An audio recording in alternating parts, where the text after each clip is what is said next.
Thank you for that lovely introduction, Arlene. Good evening. First and foremost, I am honored to speak on behalf of the MLK Intern class of 2017.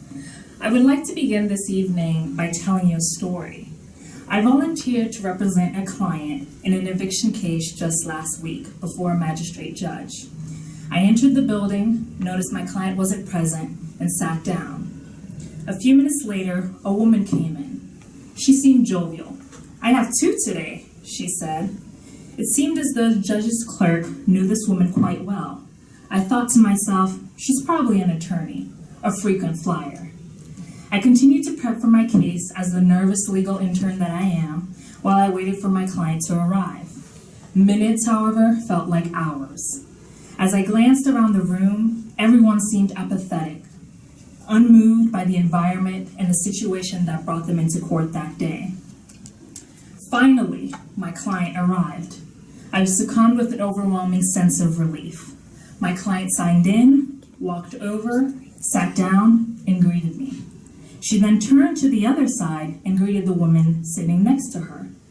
In that moment, I realized that the woman who had been sitting next to me all along had been the opposing party in my case. The woman, without introducing herself, leaned over and said, "Are you an attorney?" in a worried voice. I said, "No, I am not an attorney."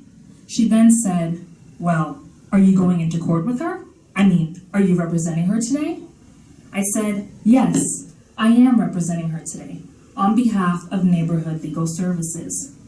While dropping her glasses, she hurriedly said, "I'm going to request a continuance then, so my attorney can be present." In that moment, I knew I had done more for my client by appearing for her hearing than I could have ever done in the hours I spent prepping for her eviction hearing. I had leveled the playing field, tightened the justice gap, and the woman who seemed so confident was now seemingly bothered, frazzled. They say the eyes are the windows to the soul. I saw her eyes. She was horrified that my client had secured representation. My mere presence made her uncomfortable. There were many lessons learned on that day, the biggest one of all being that no matter how big or small the victory, the work that we do at Legal Services is invaluable.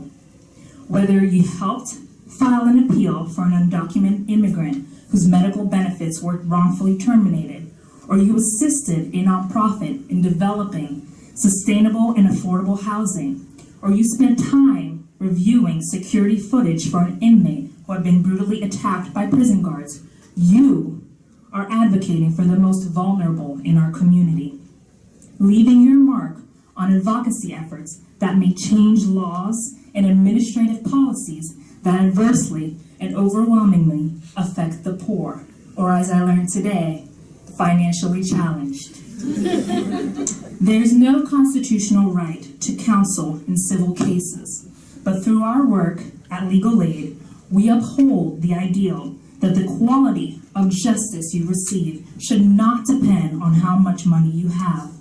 In the image of Dr. King, this is how we march as drum majors for peace, justice, and righteousness. Thank you.